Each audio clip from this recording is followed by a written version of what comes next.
A ver, pensemos en esto por un segundo. Dos hombres en dos continentes completamente distintos y en la misma década construyen imperios de negocios gigantescos.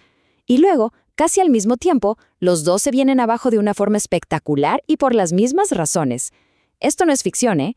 Es la increíble historia paralela de Héctor Greco en Argentina y de José María Ruiz Mateos en España.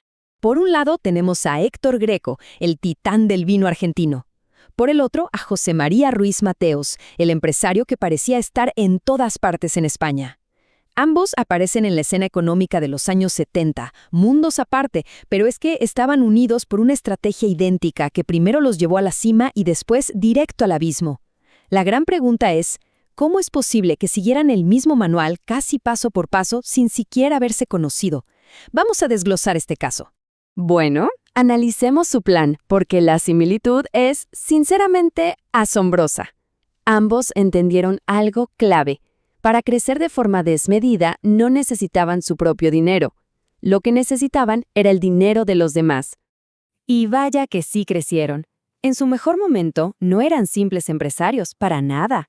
Eran auténticos titanes, casi fuerzas de la naturaleza que controlaban pedazos enormes de las economías de sus países.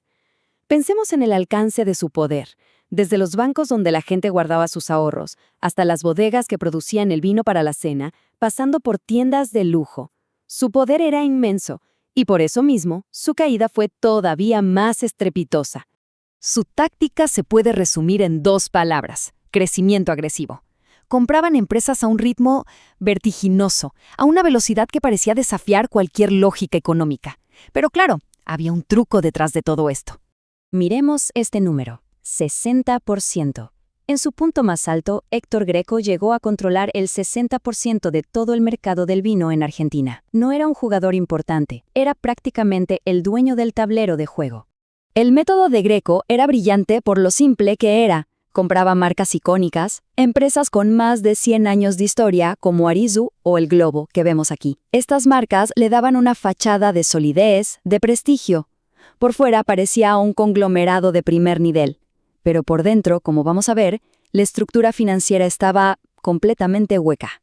Ahora, si el dominio de mercado de Greco ya es impactante, el volumen de Ruiz Mateos es alucinante. Llegó a acumular más de 700 empresas bajo el paraguas de su conglomerado, Rumasa. 700. Es difícil hasta de imaginar. La estrategia de Ruiz Mateos era distinta en la forma, pero igual en el fondo. Compraba de todo, marcas de lujo como Loewe, grandes almacenes como Galerías Preciados, bancos, hoteles. Su táctica era incluso más audaz. Muchas de las empresas que compraba ya estaban en quiebra. Y aquí la pregunta clave es la misma para los dos. ¿De dónde salía todo ese dinero? Y aquí está la respuesta, la pieza clave que une ambas historias. El motor de sus imperios era un banco privado. Pero no lo usaban como una empresa más, no, lo usaban como su tesorería personal. El manual era simple y devastador. Paso 1. Compra un banco. Paso 2. Atrae los ahorros de la gente con promesas de seguridad y confianza. Paso 3, y aquí es donde está el delito, desvía ilegalmente esos depósitos para financiar tus propias empresas. Y el paso final, usa el dinero de otros para una expansión que de otra forma sería imposible. Y aquí vemos el paralelismo exacto. Miremos la tabla. El banco clave de Greco era el Banco de los Andes. Ruiz Mateos usaba varios bancos. El mecanismo: Greco se daba autopréstamos. Ruiz Mateos usaba el dinero para financiar empresas que ya estaban en quiebra. ¿Y los fondos? En ambos casos, los ahorros de la gente. Y la filosofía, que es la línea final, era idéntica, solo que adaptada a su contexto. Para Greco era aprovechar la plata dulce de la economía especulativa argentina. Para Ruiz Mateos era que el sistema pague las pérdidas. Era inevitable. La burbuja tenía que estallar. Y cuando lo hizo, los gobiernos de Argentina y España, a pesar de sus enormes diferencias políticas en ese momento, no tuvieron otra opción más que intervenir.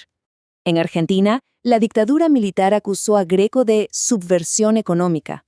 Ojo con este término, porque era una figura legal muy política, que se usó para justificar la expropiación de sus 44 empresas principales en 1980 y, claro, para meterlo preso. En España, en cambio, la justificación fue puramente económica. El gobierno democrático expropió Rumasa en el 83, porque sencillamente el holding estaba en quiebra y le debía miles de millones a la administración pública y, por supuesto, a los ahorristas. Y aquí está lo más fascinante de todo. Por un lado, una dictadura con una justificación política. Por el otro, una democracia con una justificación económica. El resultado, idéntico. El Estado se queda con un imperio construido sobre cimientos de arena.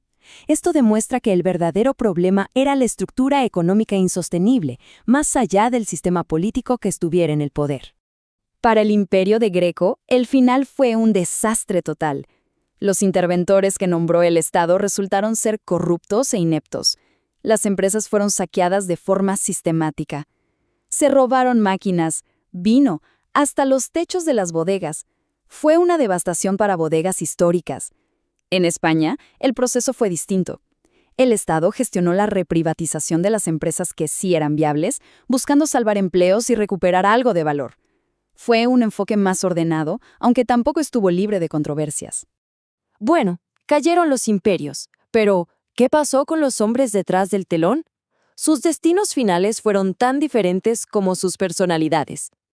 A ver, sigamos la línea de tiempo. Para Greco, el final es rápido y trágico. Lo encarcelan en 1980, lo liberan en el 84 y 4 años después muere en un accidente muy sospechoso. El camino de Ruiz Mateos, en cambio, es mucho más largo y extraño. Huye en el 83, lo arrestan, pero luego se reinventa como un personaje mediático. Incluso intenta repetir la hazaña con Nueva Rumasa en la década de 2010, que por supuesto también colapsa, y lo lleva a morir en 2015 enfermo y solo. El final de Greco está envuelto en misterio. Después de salir de la cárcel se encontró con sus empresas vandalizadas y amenazó con denunciar a los interventores estatales por corrupción. Poco después murió en ese accidente. Un final abrupto y bastante oscuro, la verdad. Ruiz Mateos eligió un camino completamente opuesto. Se convirtió en un espectáculo para los medios, disfrazándose de Superman y proclamándose una víctima del sistema. Nunca aceptó su fracaso y, como si fuera un personaje de tragedia griega, repitió su propia historia. Construyó y vio colapsar un segundo imperio antes de morir abandonado. Entonces, al final, la reflexión es esta. Las historias de Greco y Ruiz Mateos, separadas por un océano pero unidas por la misma estrategia, nos dejan con una pregunta fundamental. ¿Acaso los imperios construidos sobre el dinero de otros y la deuda insostenible pueden tener un final que no sea el colapso? La historia, al parecer, nos dice que no.